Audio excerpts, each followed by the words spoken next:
Welcome to our Boots on the Ground series, where we interview individuals who have actually lived through hyperinflation. The goal is to help us all be as prepared as possible for this inevitable hyperinflation that likely lies in our very near future. Firstly, so that we can sustain a reasonable living standard, and secondly, to be in a position to take advantage of this event and potentially be better off on the other side.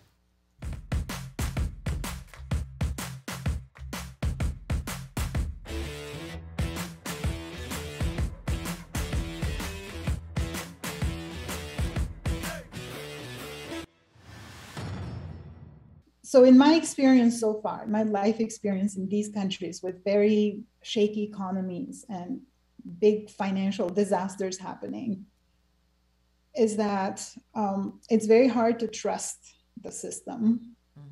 And it's the small people that get to carry the bag at the end.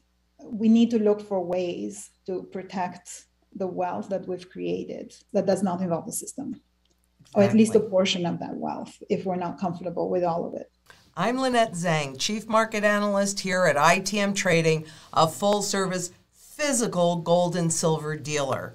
My guest today on Coffee with Lynette, I'm really excited, is Dr. Elda Pema, and she was gracious enough to come in and talk to us because she has either familiar or personal experience with not one, but two hyperinflationary events.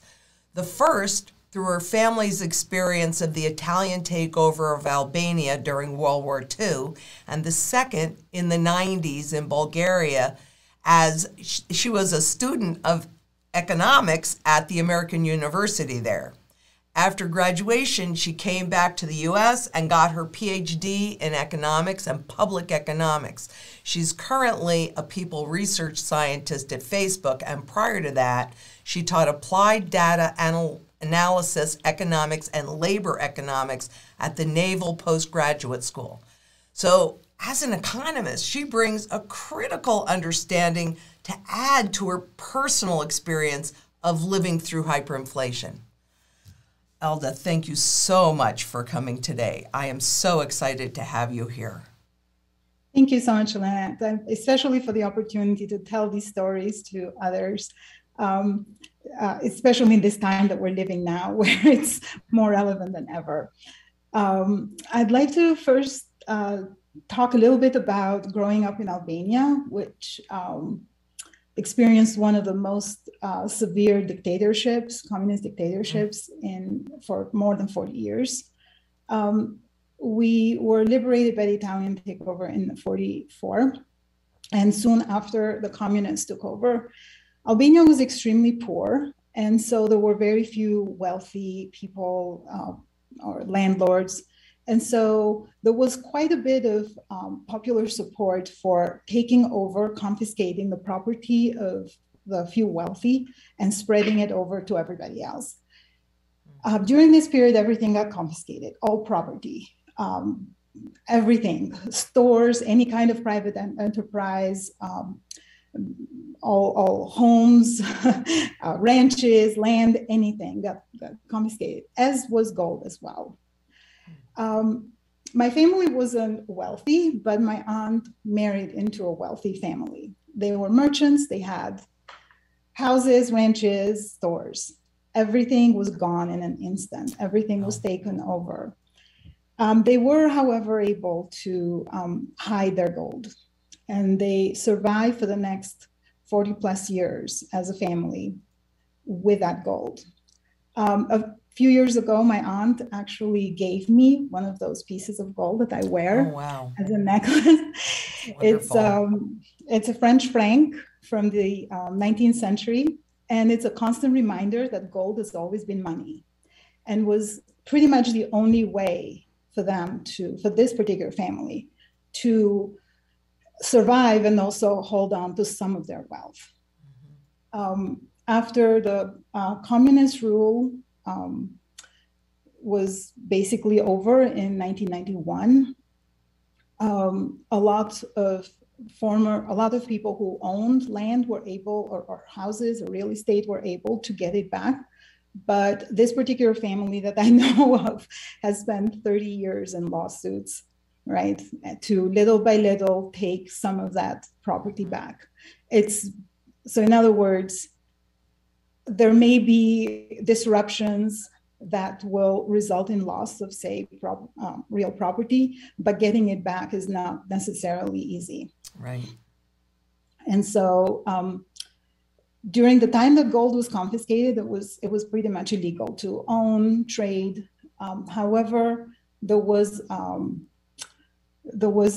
sort of an underground economy, Black market that was pervasive pretty much in all of the Eastern Bloc countries. And so jewelry was not illegal. So a lot of people melted the gold, went to a jeweler, melted it, turned it into jewelry, and then sold it. So that was one way to convert it into currency. And again, black market, right? So it was a very interesting time, obviously, that surpassed anybody's expectations in terms of how bad it could get. And they thought it couldn't happen here, right? I mean, that's always the way people think, or they'll say, oh, well, maybe it can happen over there, but, this is just impossible to happen here. And it happened very gradually. So for example, when the communists took over, they didn't just take everything from everybody. They took everything from the few rich ones and spread the wealth around. So all of the small farmers got a piece of land. They were working for the landlord before. Now they got a piece of land to work on it themselves. And so everyone basically supported that, right? At least the majority supported that. It made sense. Now we have, but this equalization of the means didn't really result in the equalization of the outcomes. People who worked harder, obviously, ended up with more, and that was not good enough. And so the regime decided, no, we're going to equalize the outcomes too. So in the 70s, they took over the entire land. They basically got rid of all private enterprise and private property. It was made illegal. You could not run a business out of your home or anywhere else. You couldn't own land, you couldn't own anything. And so when they took over all of the land and they became the owner, now all of the farmers had to work in the government land, the government enterprise. And it made no sense. That's how they erased all incentives for entrepreneurship, creativity, for working hard, right? If you're going to make just as much as the next guy, why work harder than the next guy, right? Right. And so this race to the bottom really characterized the last 20 years of the dictatorship, as well as the inevitable shortages that happen, right? Shortages in food And well, I want to talk more about the food shortages, because food does become the biggest issue for most people during these transitions.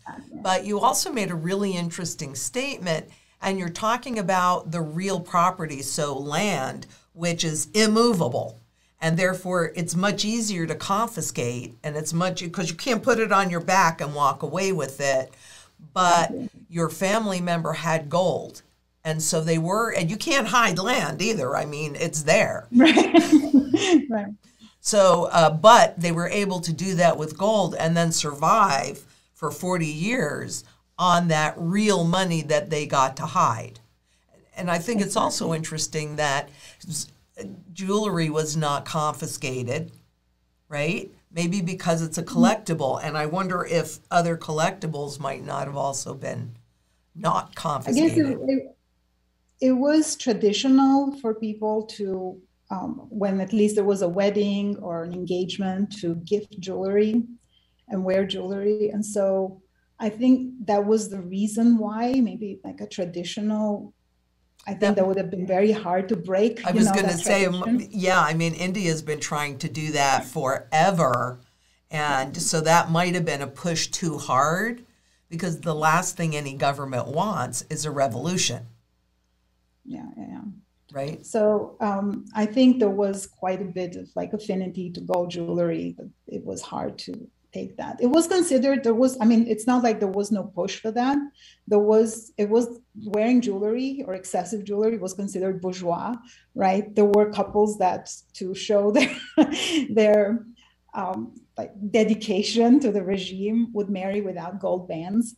So there was not like, it's not that it went quietly, but it was not illegal. Interesting. Yeah. It really, really interesting. So, so this was sort of like the distant past. The less distant past, when I went to Bulgaria to college, I was on a full scholarship paid in dollars.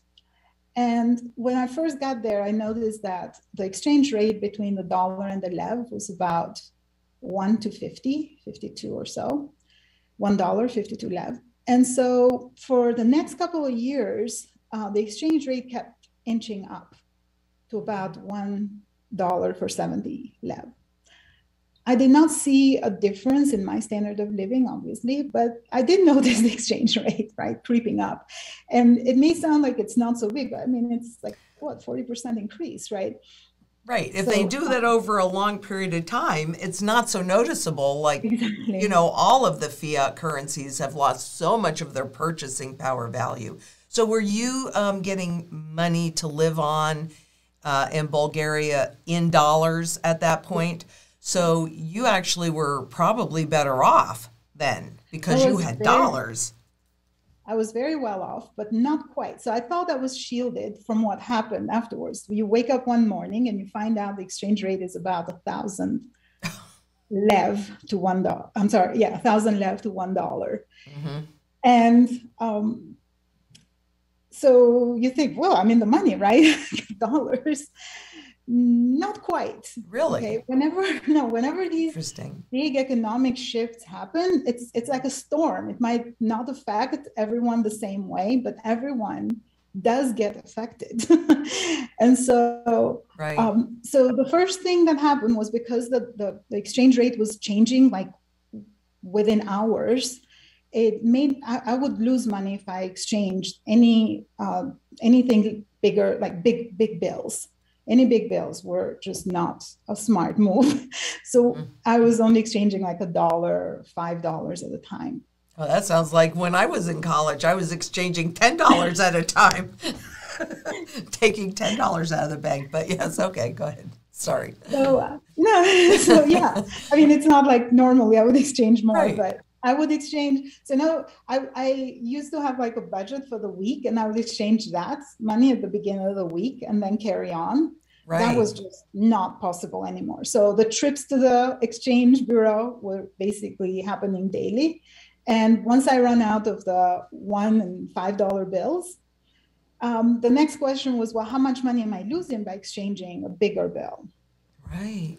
Because every transaction had to be carried out in lev.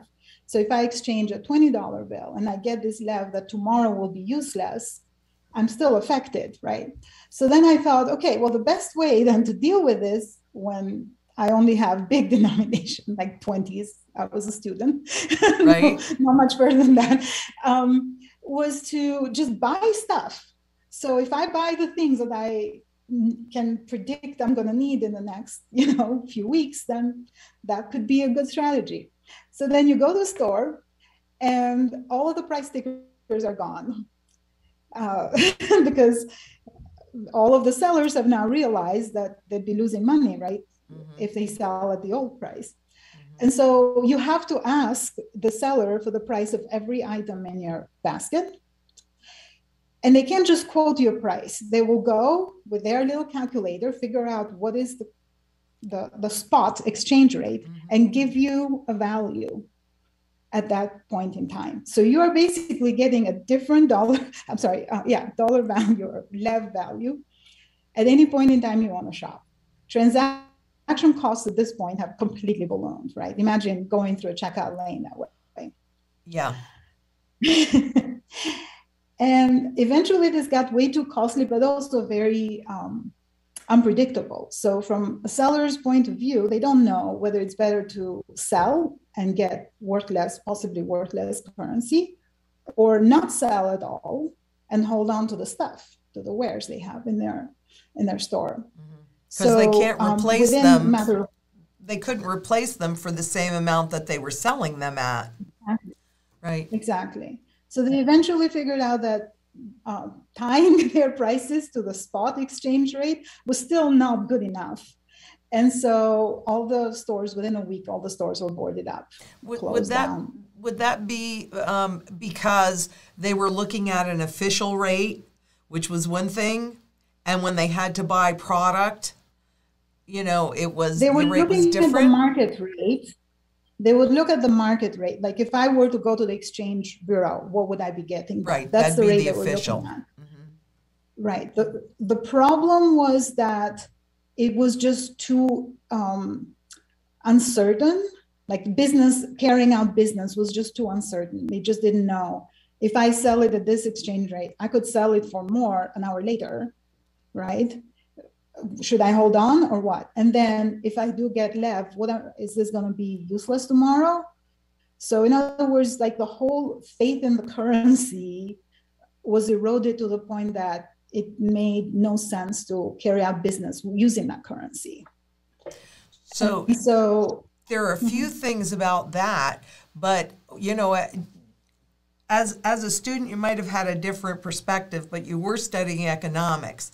And so at what point did you see the general population, or did you see the general population lose confidence in the lev?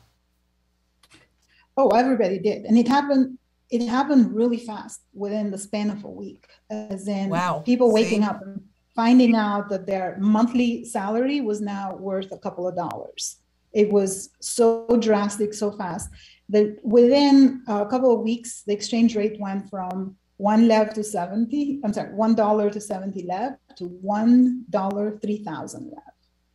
Mm-hmm. Wow! And so, in 1 week, and then people started coming out on the street and protesting. There was people obviously who were hit the hardest were retirees.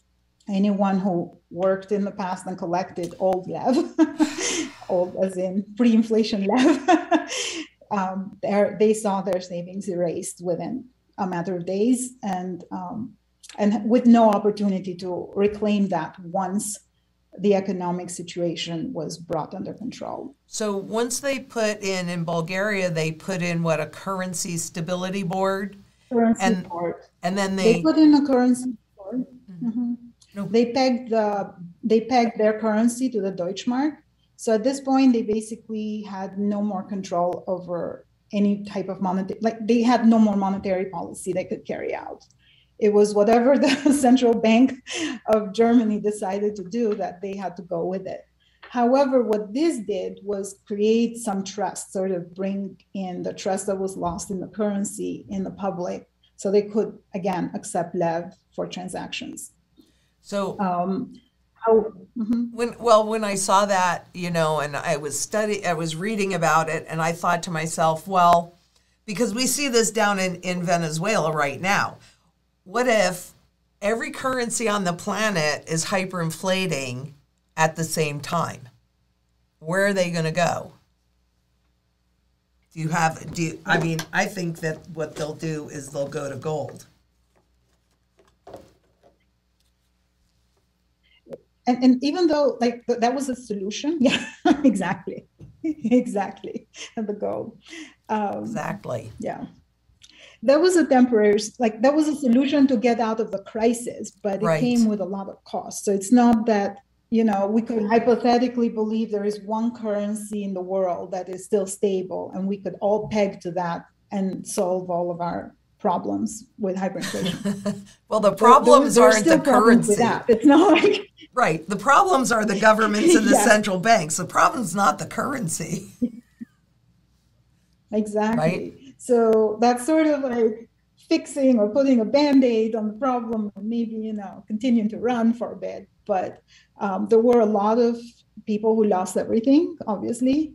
Within a couple of months, I had currency that in the pockets of jackets that was no longer in use, no longer in circulation. They retired all of the small denominations.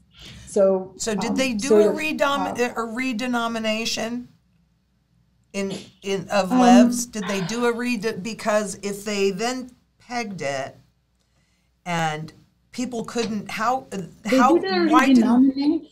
yeah, I'm sorry.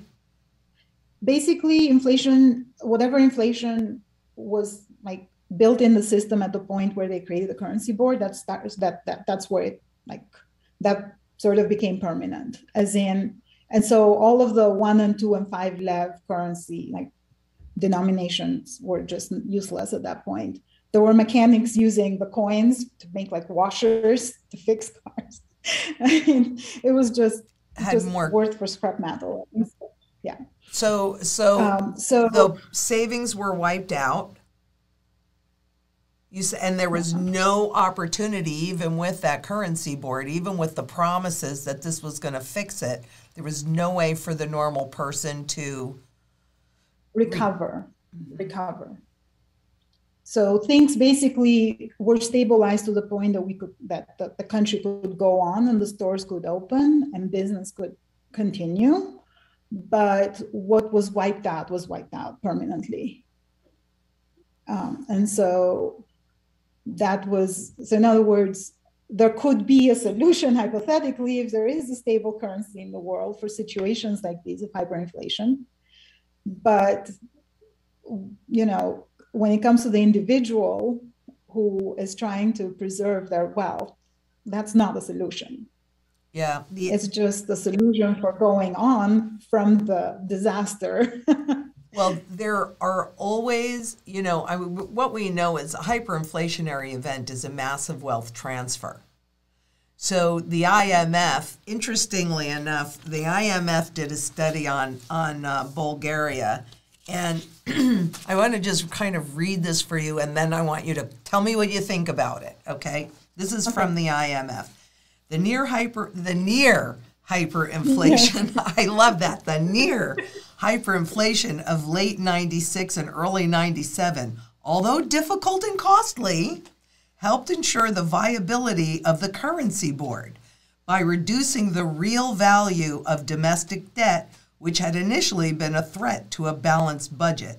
It made fiscal management without recourse to the central bank possible. Without recourse, I love that. Furthermore, it gave banks breathing room by rapidly devaluing their domestic currency liabilities while increasing the real value of the dollar-denominated government bonds they held. So, you know, you can see the IMF thought that hyperinflationary event was very helpful. What do you think about it? Well, like you said, there was a transfer of wealth, and that was from the average retiree in the country to the banks, right? The banks were able to reduce their debts held in lev and increase their assets held in foreign currency. Exactly. Easy solution, right, to banking crisis. The IMF thought it was great. Destroyed in the mix. Right. Yeah. And that's really who we're talking to, are the people, the normal people like you and like me. So what do you think about the real solution to it? I mean, was not 100% of the population ended up in abject poverty, but certainly a large part did, right? Right. So what do you think they could have done? I mean, it's kind of interesting because you've had, you know, two different experiences in the family. Did your family do anything after the first one to protect themselves from the second one, knowing what they knew with the gold and all of that? Unfortunately, Albania was so poor that there was no way. Like once the communists took over, there was no way to create wealth that then you could amass in any way. Like the entire future, financial future, economic future depended on the government. Yes. Once you retired, you were paid what the government decided to pay you. And because no private enterprise was allowed, there was no way for you to build wealth of any form. And so there was actually no credit system in Albania at the time. So if you wanted to buy, say, a washer and dryer, right? People would get into these pools where they would pay into the pool. They would pool the money, like 10 families would pay into this pool, pull the money, and one family would take that money and buy a big ticket item. But there was no banking sector to lend money, or like this is like the level of the financial sector in Albania at the time. Did they go to barter? So they went to barter amongst themselves too, bartering maybe services or. There was a lot of that, yes. The black market was basically where most transactions happened. Once the communists took over all the land, especially the farmland, that's when all of the food shortages hit. And so it was and then of course we broke off all really diplomatic relationships with China and Russia, who were helping us economically with food. And so this is the point where it really, like the grip really tightened. We couldn't leave the country. No one could come into the country. You couldn't own anything. You were basically, if you spoke about any of this as being bad, you were jailed for life, or worse, your family was interned in some like remote village with no water or electricity. So the grip really tightened during those years. And food was rationed. People spent most of their day in lines to get their rations. Having a ration didn't mean that you would actually get it. You had to stand in line to get it. And so a lot of there was food that was sold on the black market for people who had the money. Mm-hmm. And so I think that's when most of any amount of money anybody had went to food for at least a couple of decades. And so there was no way to build wealth enough to have enough to buy gold coins, and save it. Whatever was built before the communists took over, that was it. Fascinating. So prosperity, the word prosperity was just wiped out of the vocabulary. Unfortunately, I think that's where we're headed, because even as you were explaining, borders closing and, the control of the government, I mean, I kind of think I see a lot of that starting to happen, and people going, oh, no, that can never really happen here. But this feels to me like the beginning of it, but I haven't lived through it. What does it feel like to you? What are you seeing? And how are you responding to that? What are you doing to protect yourself this time? I've been very nervous since last year. I sort of had this premonition. I was feeling it in my gut that things aren't going the right way. Mm-hmm. I'm extremely nervous about what's happening currently, as you described, with the closing of the borders, what's allowed to be said in public and what's exactly not. That is extremely, that's going in a way that was really extreme in my experience. It was so extreme that, for example, you couldn't say the word God. And if you were watching a foreign movie on Albanian TV and someone in the movie said, "My God," the subtitles would censor that word out. It was that extreme. Like there was, that they were censoring foreign actors. Yeah, unfortunately, there are a lot of us on YouTube that feel very censored. Yeah. And so that to me is very concerning. Mm-hmm. Albanians weren't stupid to jump for this at the beginning.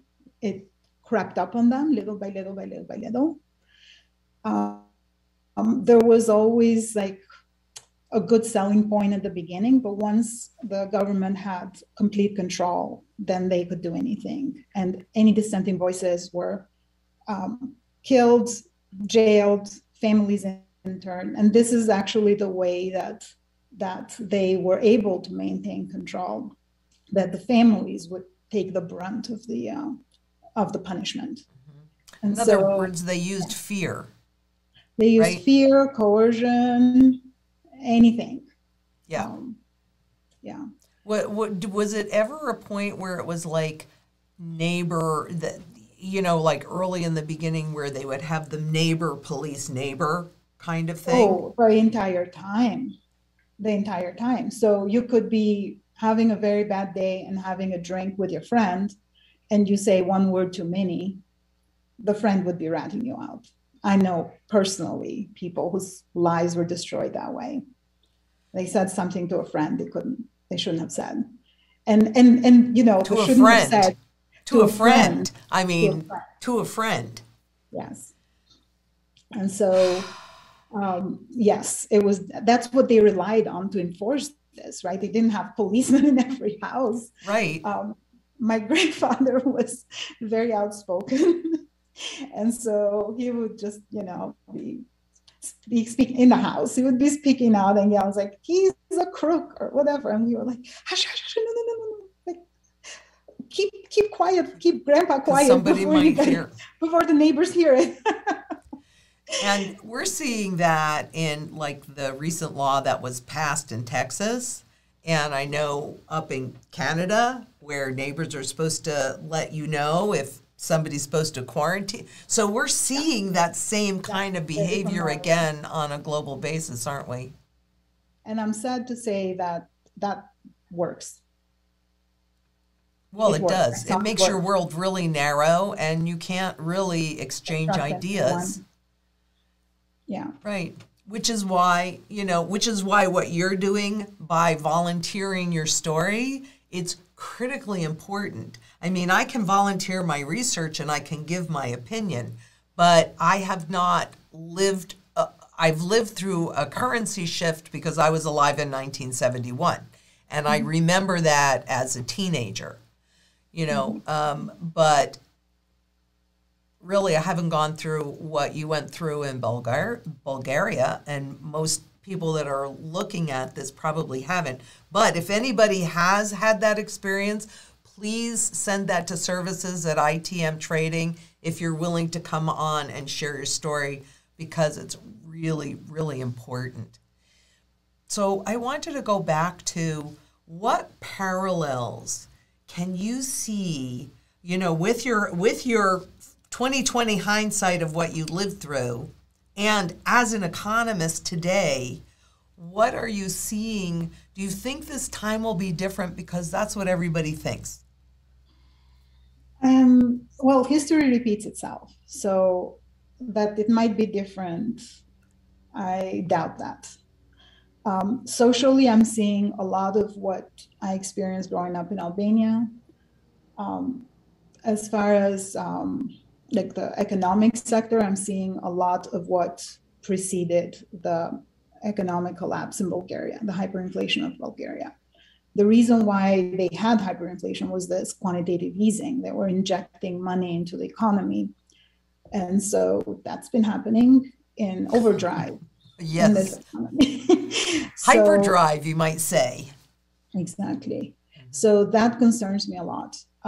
Seeing that the economy didn't collapse. So I know a lot of people are nervous about the state of the economy.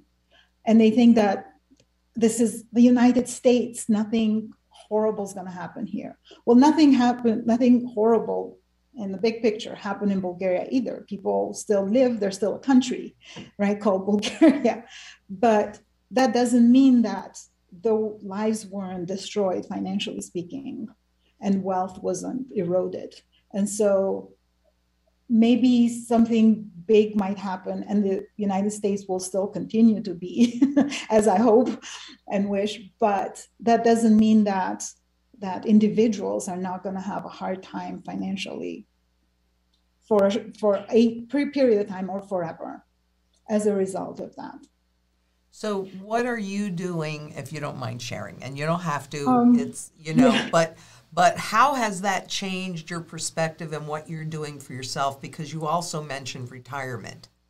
Yes. So I've personally been, when I first found your channel, it felt like a very ballsy move to liquidate your retirement and take it out of the system. I was like, whoa, that is so original. I never thought that. And then I've been like, for the whole year, I've been mulling that over and thinking, I think getting the money out as soon as possible is probably a smart move. And so I've been converting my savings into precious metals. I've been talking to someone at ITM. Hidden very well and not in your home. Not in my home. Right. We just want to make that point for anybody that happens. No, it's not. It's not worth breaking in for sure.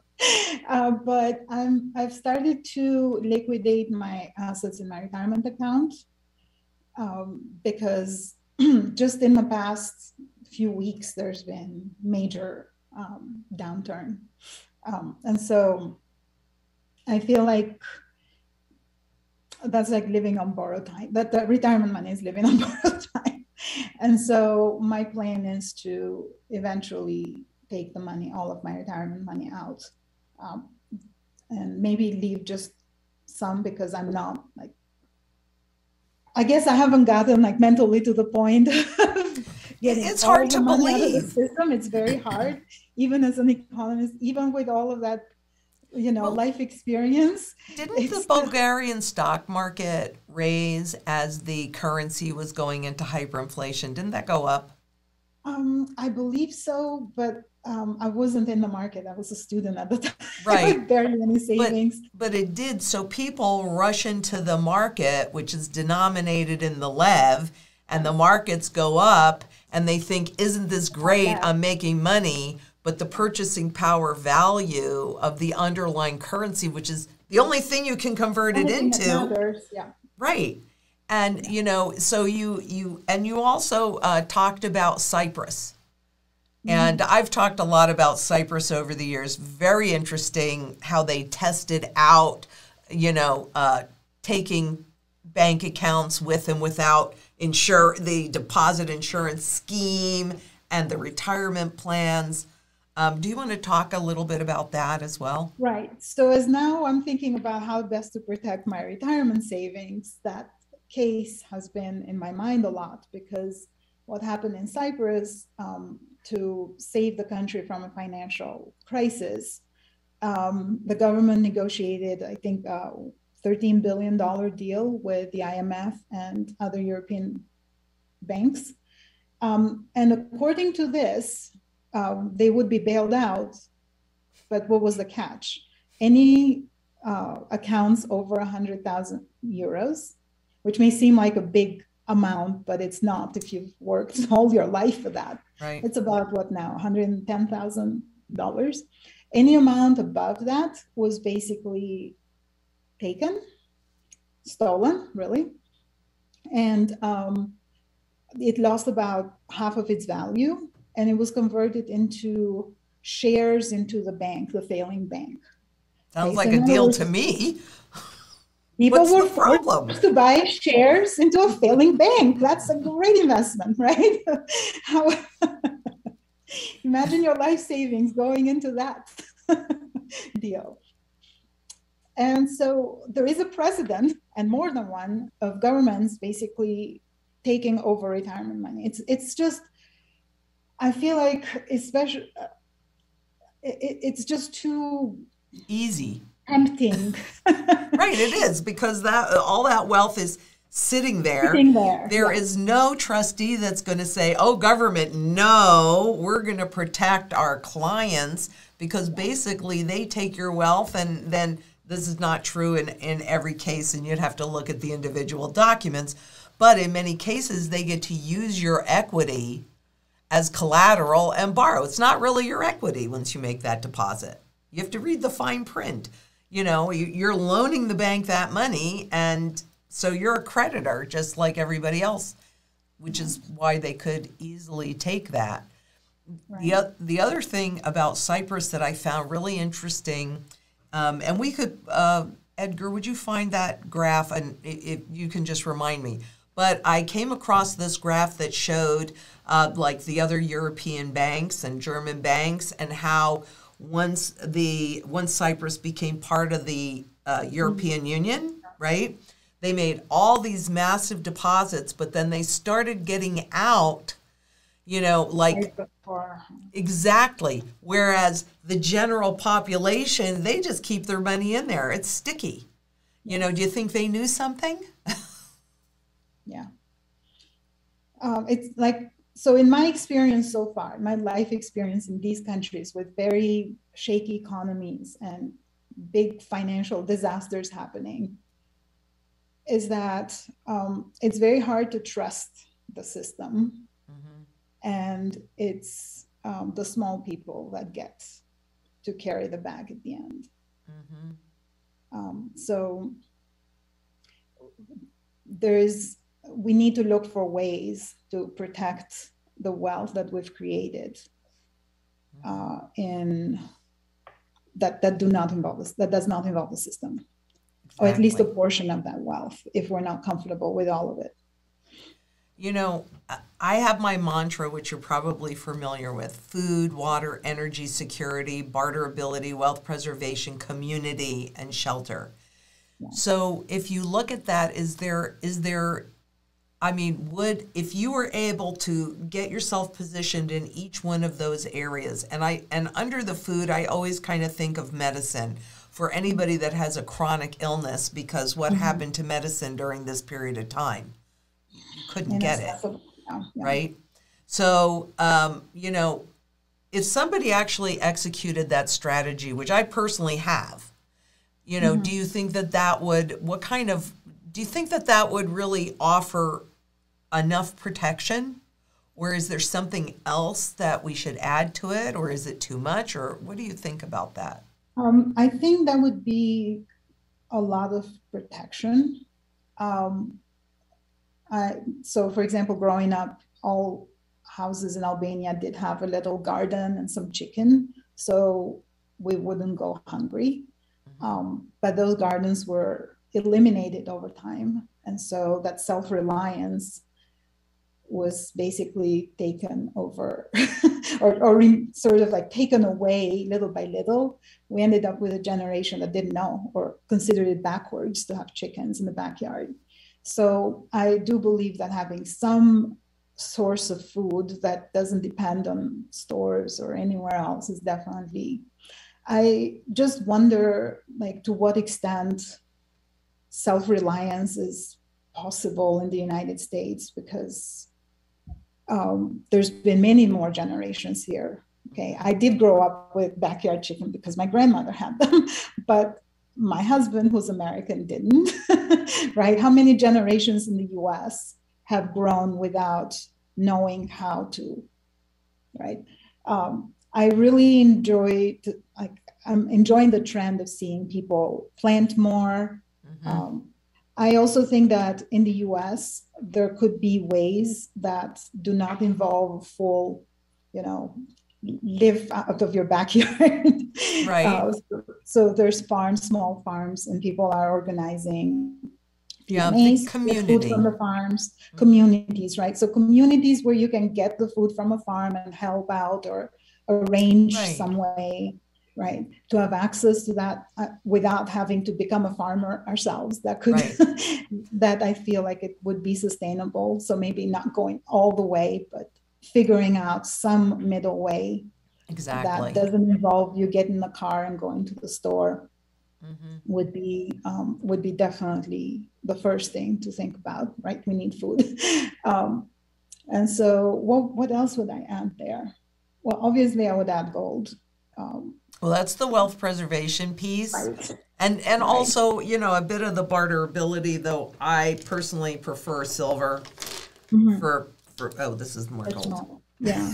Sorry, but this is, I personally prefer silver for barterability because, as you pointed out earlier, you're going to get change back in what? The currency that has no value. Yeah. Or Greece, when they couldn't do the cash, they were giving you, chewing gum or lollipops or candy bars or, mm-hmm. whatever they actually had that they could make change with. So yeah. The only thing I would add, based on my experience, would be some currency that you might believe it's not going to go away. So in Albania, for example, dollars and Deutschmarks or euros were considered safe. And so we had major mass migration in the 90s, and Albania never really experienced hyperinflation because there was so much foreign currency coming into the country, people working abroad and bringing currency into the country. And so it was actually very acceptable in Albania to carry out a transaction in foreign currency. Like, especially if it was a big ticket item. If I wanted to buy a ticket to the US, I would use dollars.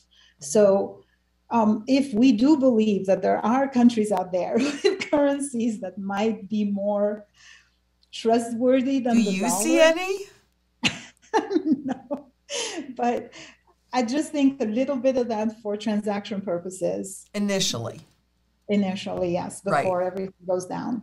Exactly, and I agree with that. That's actually part of. I don't know if you've looked at the strategy, but it's based upon just those repeatable patterns. And so I mean I agree with you that there's a certain level of currency that you need to have initially because that's what people recognize. But then, as you pointed out, as the currency loses purchasing power and the merchants can't replace the goods for what they could sell them to you for, then that's where the silver comes in. Yes. And unless they confiscate all property, that's also your property taxes are going to go up like crazy, and that's where the gold can come in, as well as protecting whatever you choose to keep inside of the system. Yes. I guess I'm pretty brave, but I think I've been groomed for this moment in time really my entire life. So watching the currency life cycles, and the US dollars was the one that I was really paying attention to the most for obvious reasons, and seeing the technical confirmation of the end, that was back in 2002. I came in June 28th, 2002. No, was it? Yeah, it was October. Was like the final confirmation. So I believe it. I mean, I believe it with all of my heart. So I personally don't own any fiat money products because I don't see the point in them. They're severely overvalued, and not just because people bid them up, but because the real trend is the purchasing power value of the currency. Yes. So, you can see it going up, but if the currency is not accepted, if all confidence, or I shouldn't say if, when all confidence in the currency is lost, what do you have? Yeah. There's way too many countries and many points in history where currency is devalued to the point where it's not worth the paper it's printed on. And so it's very wise to plan for that time. Exactly. And I love that you're wearing the French franc around your neck. Yes. Because that is a constant reminder. The fiat money franc has no value, but that little gold coin there, which is what, roughly a 20th of an ounce of, or not, that's probably a 20 franc, right? So it's a small denomination. I think it's 5. It's a 5 franc. I can't read it. Yeah. So it's a little piece of gold. 20. Yeah. It's a 20 franc. So that's what, 0.1875 or something like that in gold content weight, something like that. I mean, I could be off. So check, you guys, if you're gonna, just check on that. But that's what I actually own, lots of francs. I love them, as well as other. But it all depends on what you're trying to accomplish with the franc or with any of these small denominations. It's a whole strategy. Could you see, I know you were young during that period of time, but did you see wealth transfer happen? Did you see people from other countries that had currencies like the dollar or the Deutschmark have the ability to go in and buy assets? Yes. In Bulgaria? Absolutely. Yeah. In Albania, they did buy property. So yes, there was wealth transfer. I was just thinking back to the question of what am I doing? And the reason why I just had this realization that the reason why I've been so risk averse and not really act on, what I know to be possible to happen, right, is because once you come to the United States, and the United States is such a big, I'd say, has this reputation of really being one of the strongest countries economically. It's very hard to wrap your mind around the possibility that that may not continue to be so. And so I think for people who haven't had these experiences, it's even harder to believe that, something financially destabilizing that is of these proportions can ever happen. And so it's, but if we look at what's happening and the trends with monetary policy, there is no other outcome, that involves no wealth transfer and no devaluation, and then, wealthier people with possibly carrying some other currency or gold. This is the safest currency. And it is really interesting because you made the statement that, that you are hesitant to do all of it because you're risk averse. But if you look at what the Bank for International Settlement says, right. This is the only financial asset that runs no counterparty risk. Right.